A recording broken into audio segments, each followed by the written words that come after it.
What the hell is going on with Mount Baldy lately? A tragic discovery on Mount Baldy. Three bodies. Three bodies. They were found dead on a treacherous trail called Devil's Backbone. That's right. They found 3 bodies in basically the same spot on the mountain on the exact same day.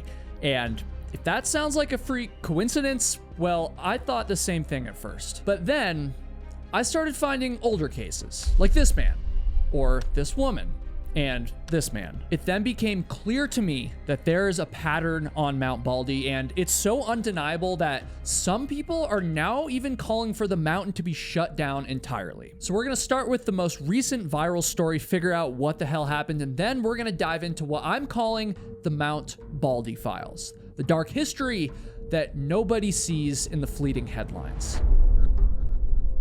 Now, I don't usually cover recent stories on this channel, but a few weeks ago when my DMs and my emails started getting blown up with the story of Marcus Minch Casanova, well, I realized that I needed to make an exception to this rule.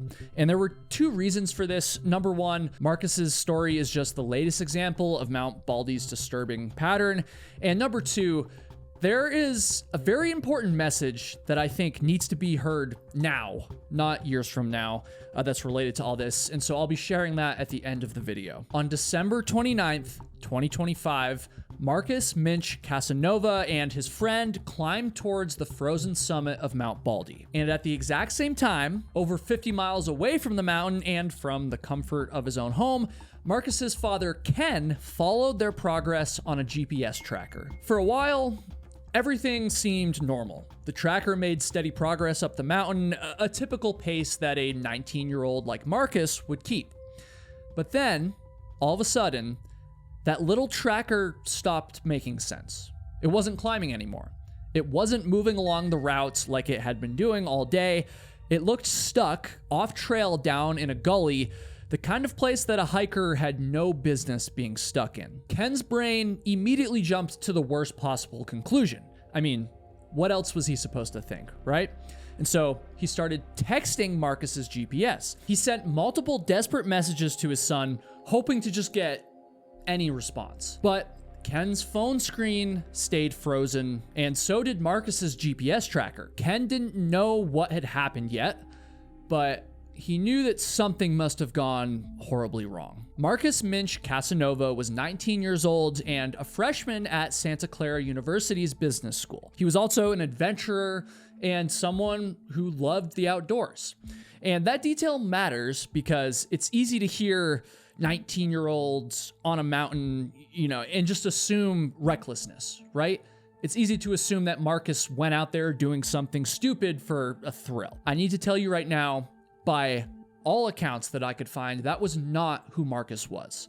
Definitely not according to the people closest to him anyways. And so when Marcus told his father that he wanted to hike Mount Baldy over his Christmas break, Ken, his father, didn't immediately shut the idea down. Although to be clear, he definitely didn't love it either. Ken said that a little alarm bell went off in his head when he heard his son's plan. Now, Marcus hadn't climbed Mount Baldy before, and Ken had already heard about many deaths on Mount Baldy in the past, and so he told Marcus that he thought it was dangerous and that at the very least, he should probably research it. And Marcus, to his credit, as well as his friend's credit, his friend who he was hiking with, well, they took this advice, which is actually one of the scariest parts of this story. Marcus didn't go into this hike blind or unprepared. He actually spent considerable time doing research and trying to get ready, trying to make sure he was going to be safe. Ken and his wife researched the hike as well, but what they found only made them even more worried. They read multiple stories of hikers dying on Mount Baldy in the winter specifically, a few of which actually we're going to be covering very shortly. And to make matters worse, they learned that the weather on the mountain could sometimes keep helicopters from rescuing someone if things did go wrong. But again, Marcus and his friend did their homework. This friend was actually a firefighter trained in search and rescue, and the pair tried to get a sense of Mount Baldy's conditions by reading recent trip reports. And through this research, they believed that they could handle the hike with microspikes and trekking poles instead of bringing heavier duty winter gear like ice axes and crampons. And I gotta say, man, I've never hiked Mount Baldy, but, you know, just as a hiker myself, I don't really blame them for this. They hadn't seen any recent reports specifically calling out icy conditions on the mountain. Hell, they even looked over satellite imagery before they left to validate these reports. And so, on paper, they were prepared. But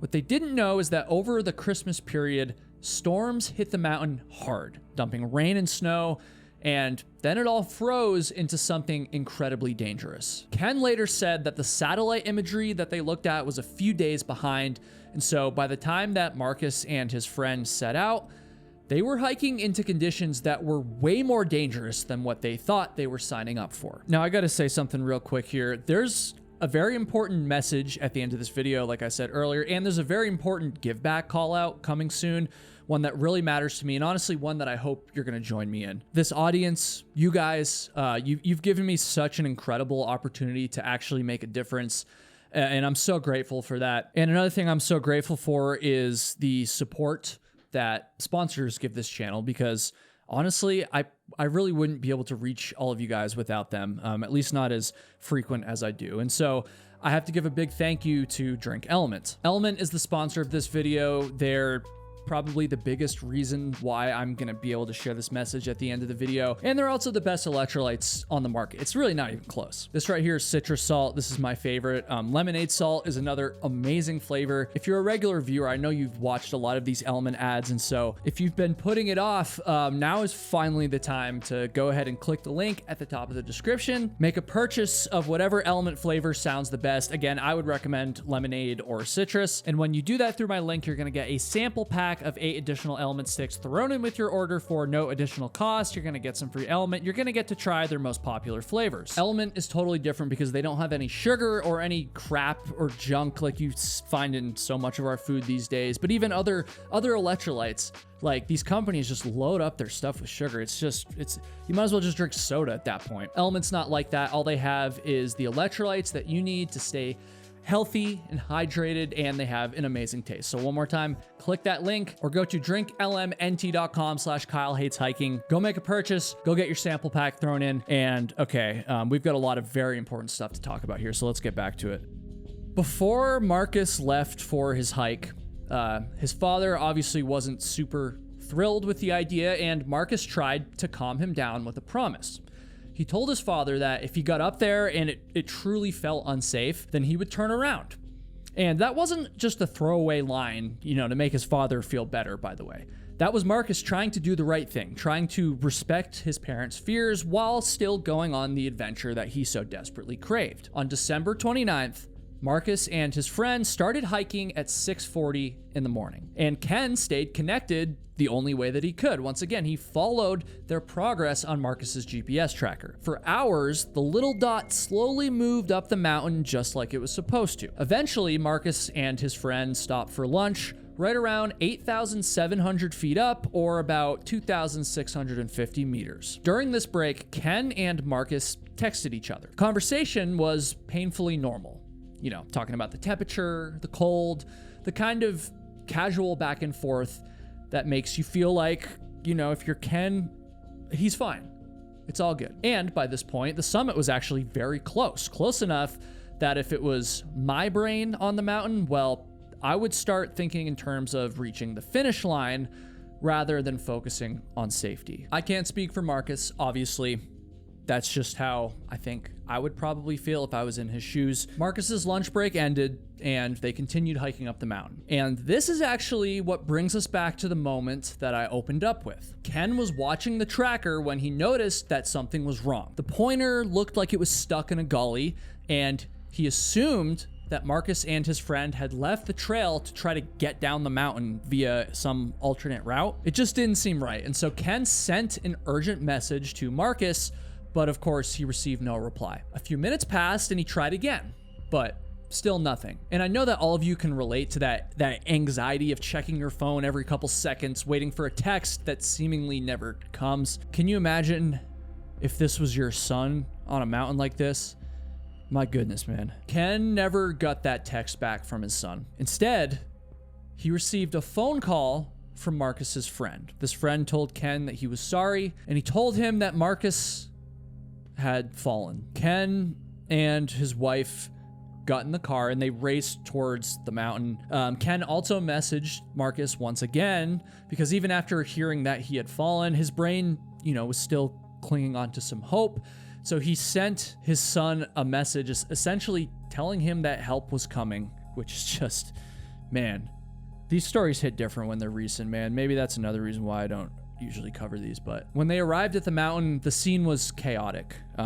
Crews had been sent out on foot, but the helicopter couldn't yet attempt a rescue because the weather was too bad. Sound familiar? But eventually an air medic was lowered down and confirmed that Marcus Minch Casanova had passed away. Ken would later describe what happened in a way that made it horrifyingly easy to picture. Apparently, Marcus and his friend were crossing a steep, icy slope, and Marcus's friend actually managed to cross safely. He went first. But then he turned around and he saw Marcus sliding. Ken said that Marcus slid about 600 feet and ended up hitting his head on a rock at roughly 30 miles per hour. Man. After this, Marcus's friend, probably in shock, did the only thing that he could, he hiked down to a place where he got some cell service, and then of course he called emergency services. And here's the wildest part, as if all of those things, all the things that happened on December 29th weren't devastating enough. Well, that very same day, responders located 2 other deceased hikers in basically the same location on the mountain. Those 2 men were later identified as Juan Lopez and Bayron Garcia. And so by the time the sun went down, this became the story of 3 deaths in one area of the mountain, all which happened on the exact same day. That's the kind of headline that goes viral, which is why a few weeks ago you probably saw Mount Baldy all over the news, just like I did. Ken was interviewed after his son's story blew up online. His message to the world was just so devastating and honestly really, really important. And I'm gonna save it for the end of this video because I think the message will be even more impactful once you truly understand that Marcus's story is just the latest headline. It's just the beginning. I'll tell you right now, it wasn't until I really dove deep into what I'm calling the Mount Baldy files and really learned about some of these previous cases. It wasn't until I did that I truly understood how important Marcus's father's message is. And so without further ado, let's get into the files. So when I heard about these 3 deaths on Mount Baldy in late 2025, it felt so extreme that it almost didn't compute. It almost made the whole thing feel like a freak glitch in reality. But what's disturbing is that the mountain had already shown us this exact kind of cluster before. Back in February of 2016, Mount Baldy didn't take 3 people in one day, but it did take 3 people in 1 month. The first death was in early February, and it was 23-year-old Daniel Wynn. Now, Daniel was hiking on the Devil's Backbone Trail with some friends when one of them started slipping on a steep, icy section. Daniel reached out to try and help him to keep him from sliding, and in that split second, Daniel lost his own footing. He slid off the north side of the ridgeline and fell roughly 1,500 feet. The incident was reported early that morning, and search crews located him from the air not long after. But heavy winds made the recovery difficult and slowed down teams actually reaching him, which, again, might sound familiar. Tragically, by the time ground crews actually did end up getting to him, Daniel was gone. And this one is so sad because Daniel's story is far more than just a hiker slipped and had an accident. It's a young man making the most human, instinctive choice possible, trying to save his friend's life, and Mount Baldy punished him for it anyways. And then just 4 days later, on Saturday, February 6th, another call came in. A 47-year-old man named Dong Xing Liu, also known as Tony, was hiking with his wife when they both slipped off the trail and fell about 120 feet down a slope. This report came in shortly after 5 p.m. and at that exact time, the sheriff's department was already dealing with another emergency. 5 other hikers were stuck on a different icy section of trail. A helicopter crew located Tony and his wife around 7,800 feet in elevation, but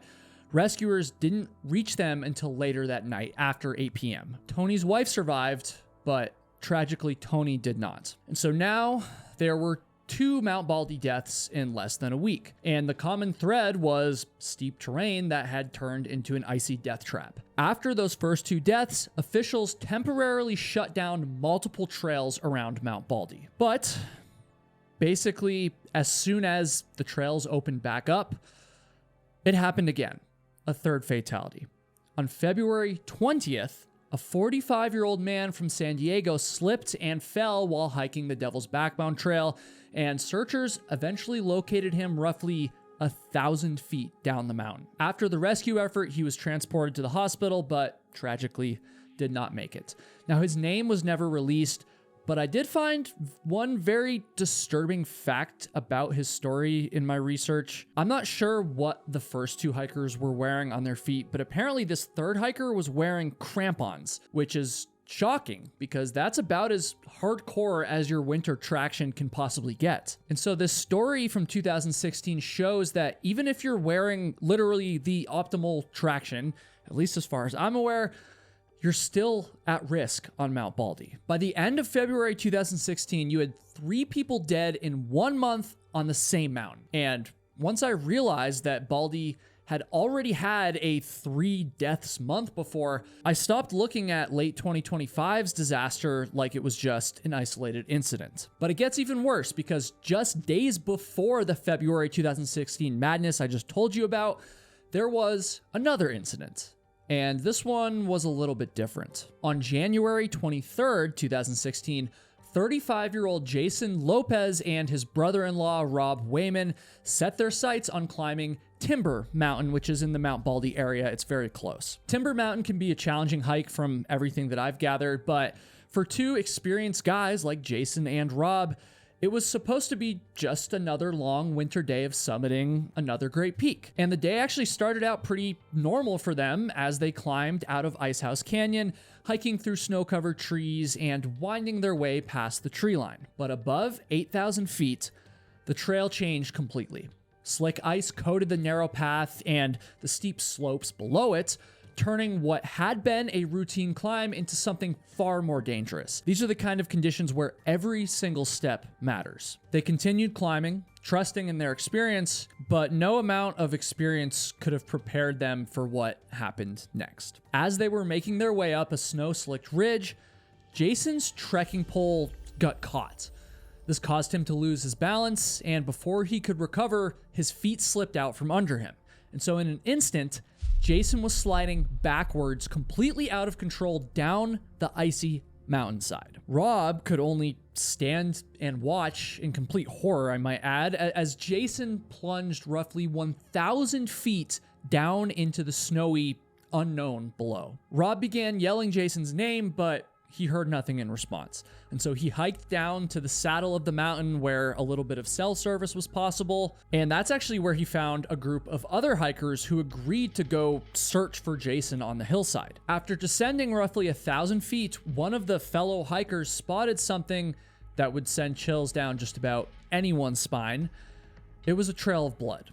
The bright red blood stood out on the snowy white ground, and as the hiker followed this trail, he called out to the rest of the group that he had found Jason. When Rob got there, he could see that Jason was hurt really bad, but by some kind of miracle, he was actually semi-conscious and even moaning a little bit in pain and confusion.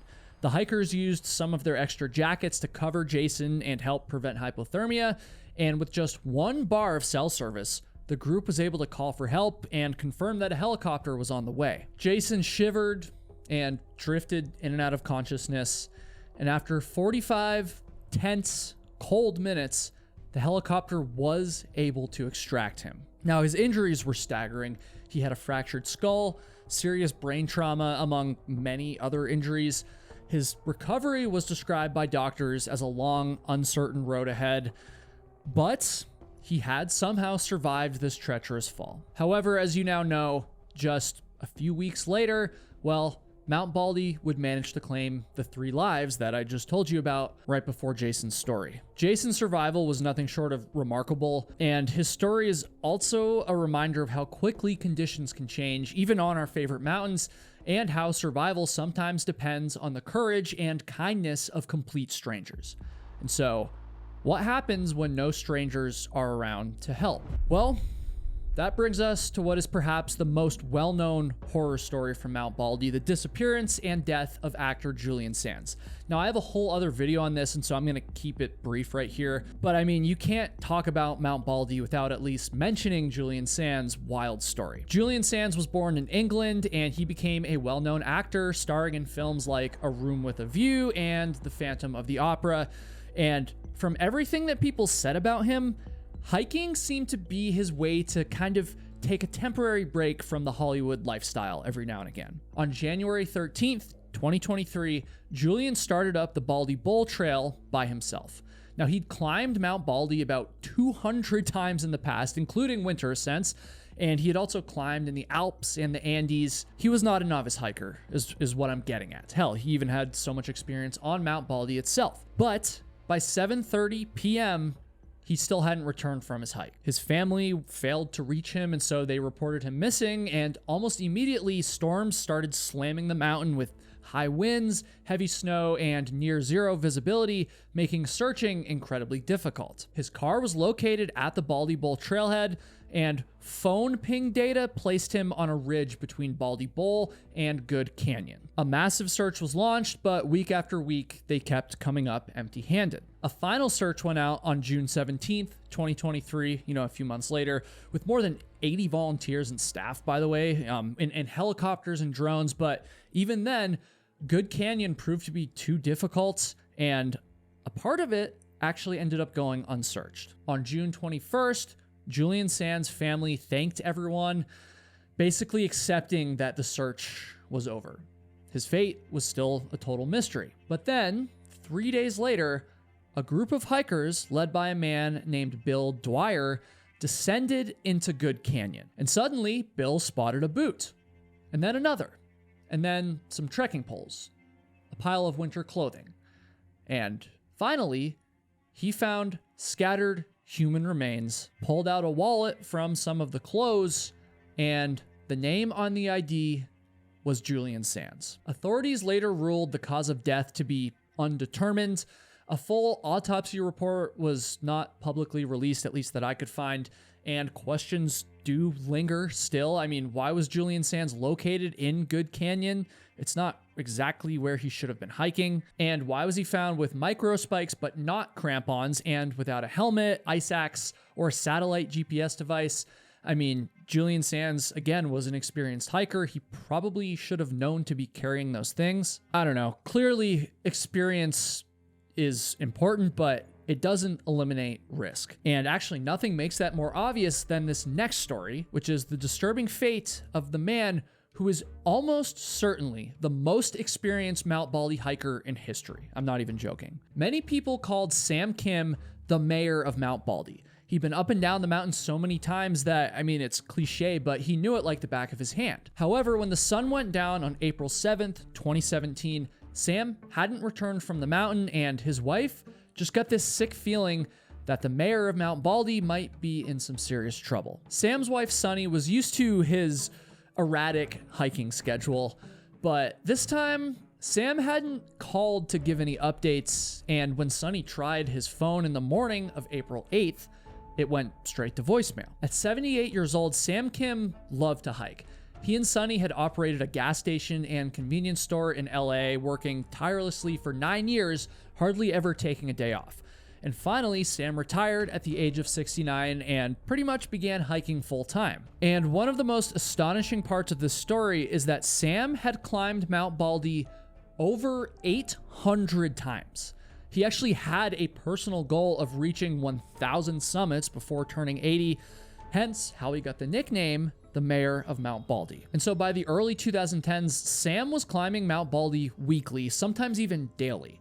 He was known for starting his hikes at unconventional hours and for hiking in all seasons and all weather conditions. He very quickly became a familiar figure on the mountain, usually wearing his iconic blue jacket, passing out snacks, Cliff Bars, jelly beans, Doritos, and just talking with everyone he passed on the trail. This guy was beloved. And so on that Friday, April 7th, Sam planned to go up and down Mount Baldy just like he'd done a zillion times before. But that day, he waited a little bit longer than usual for traffic to die down before heading out. He drove to Manker Flats, which is one of the main trailheads for Mount Baldy, and he parked his white Land Cruiser before starting up the Ski Hut Trail. And by that time, it was only a couple of hours before sunset. And look, I would never recommend anyone start a trek so late in the day like this, but again, Sam, he was the king of this mountain. He knew what he was getting into, or at least he thought he did. Not too long after Sam started his hike, the clouds began to roll in, and suddenly the weather reports started tracking rain and snow at the higher elevations on the mountain, and the reports only got worse from there. Strong winds, heavy snowfall, low visibility, and all that sounds bad, but again, none of this was anything that Sam hadn't hiked in many times before. That night, Sonny Kim waited for Sam to pull into the driveway, or at least to call with some kind of update. This update never came, and she would spend the rest of the night waiting and waiting. By the next morning, April 8th, she still hadn't heard anything, and so their son David checked in with his mother and assumed that, Sam, his father, might have stayed the night somewhere near the mountain. Maybe he'd slept in his car. He'd done that before. Or maybe he was still hiking. Sonny also contacted one of Sam's friends to ask if he had heard from him, but of course he hadn't. And so by that evening, they were starting to get seriously worried. They wondered if Sam had been forced to spend the night on the mountain, perhaps.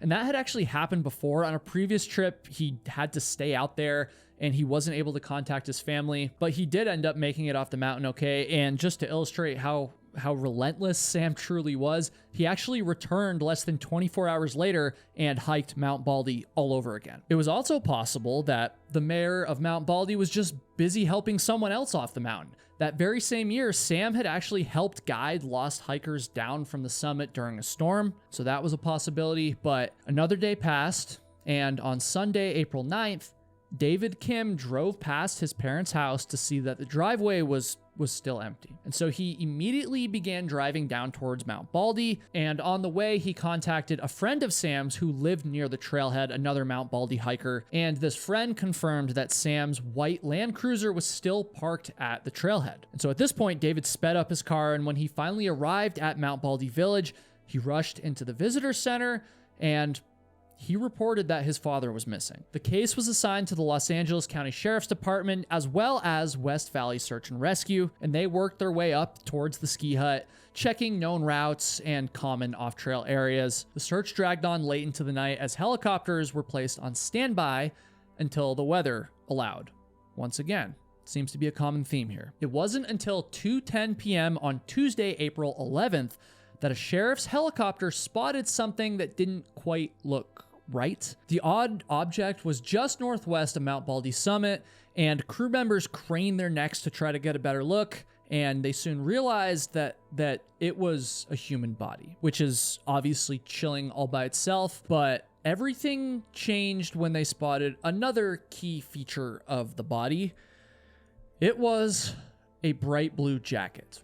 That's right, the very same iconic blue jacket that Sam Kim would often wear while hiking up and down his favorite mountain. When they eventually airlifted the body off the mountain, it was tragically confirmed to be Sam's. Now, his body was located at approximately 8,800 feet in elevation, where he was apparently slumped on a steep rocky slope on the north face of the mountain. Authorities believe that he had summited and then was descending when he lost his bearings, possibly due to poor visibility, and then fell down a steep, icy chute. News of Sam's death spread quickly throughout the Southern California hiking community. Again, this guy was beloved. A lot of people had encountered him on Mount Baldy over the years, because he had hiked it so many times, and they were shocked.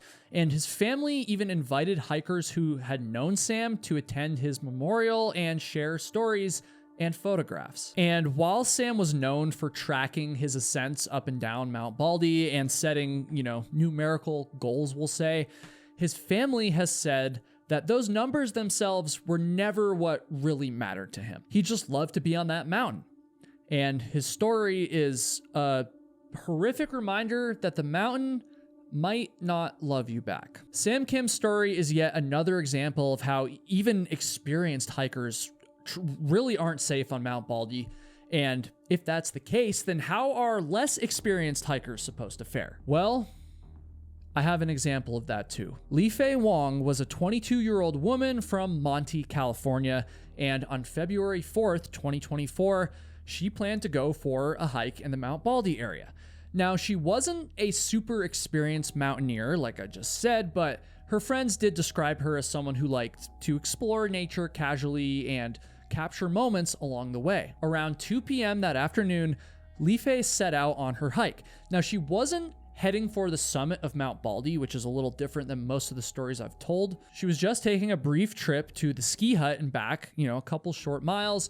But before she started on the trail, she actually sent a quick text to her friends, and she even recorded a fun little video of the trail to send to her boyfriend and her Instagram story. But there was a storm brewing on the mountain, and by all accounts, this storm was borderline historic.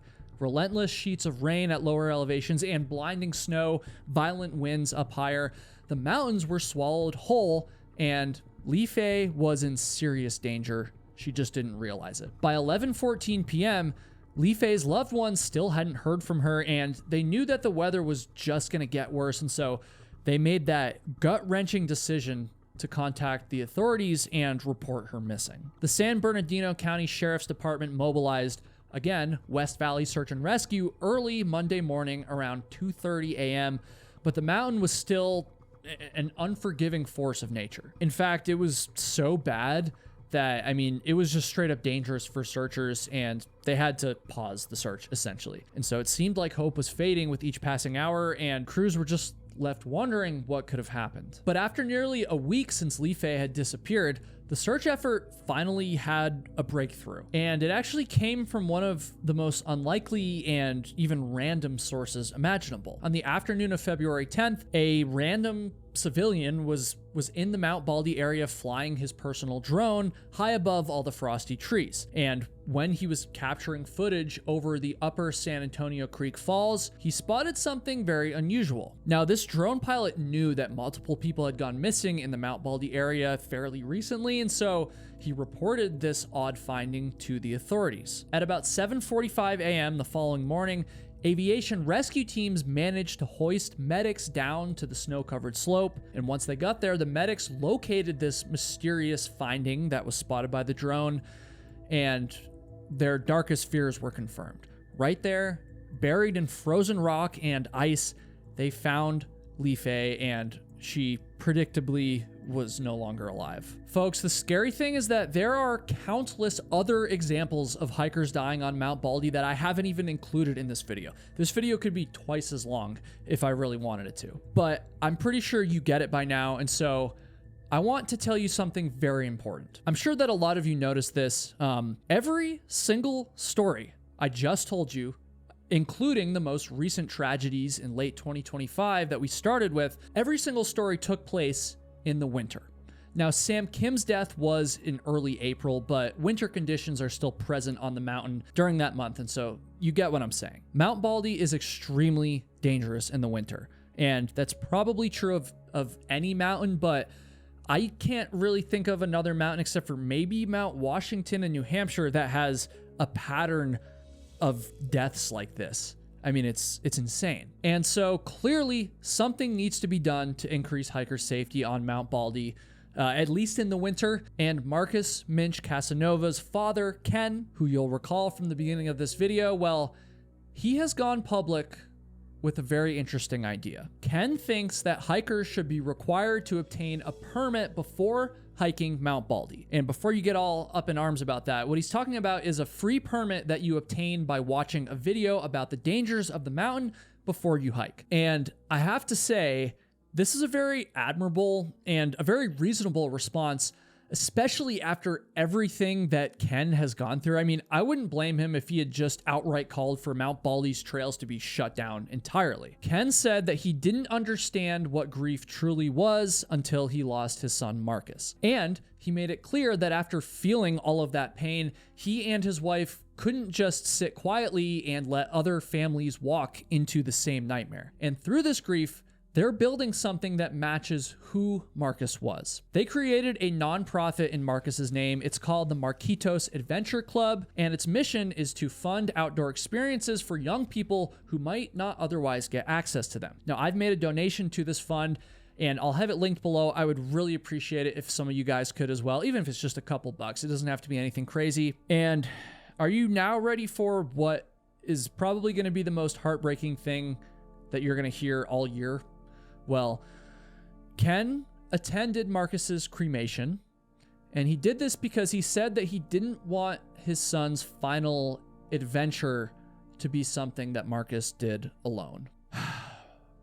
That detail stayed with me from the moment I read it, as did this other message from Ken. Ken believes that all it might have taken to save Marcus's life was somebody forcing a pause. Just 5 minutes. 5 minutes to fully understand what he was about to step into. And this is why his call for permits on Mount Baldy could be so effective at saving lives. I wanted to save this message until you heard not only Marcus's story, but multiple other stories of very similar tragic outcomes. I'm usually, not to get too divisive, but I'm usually hesitant about the Forest Service introducing permits. I don't like the idea of restricting people from accessing their public land, the land that they pay taxes to. However, the pattern of danger is so clear on Mount Baldy that, I don't know, I think Ken might be onto something. Once again, please go check out the Marquitos Adventure Club, and I actually want to call out another organization that came up a few times throughout this video, and that's West Valley Search and Rescue. They are a nonprofit, all-volunteer team, and I guarantee that Mount Baldy's death toll would be way higher than it already is without their work. And so I've linked their site below, and I also encourage you to join me in supporting them. Again, even if it's just a few bucks. Buy them a coffee, essentially. I really appreciate you guys. And if you want to learn more about Marcus's story, I've actually linked a fantastic article by Kieran Southern in the description. It was very helpful to me when researching this story, and so please check out that too. May Marcus, as well as the rest of the victims we discussed today, rest in peace.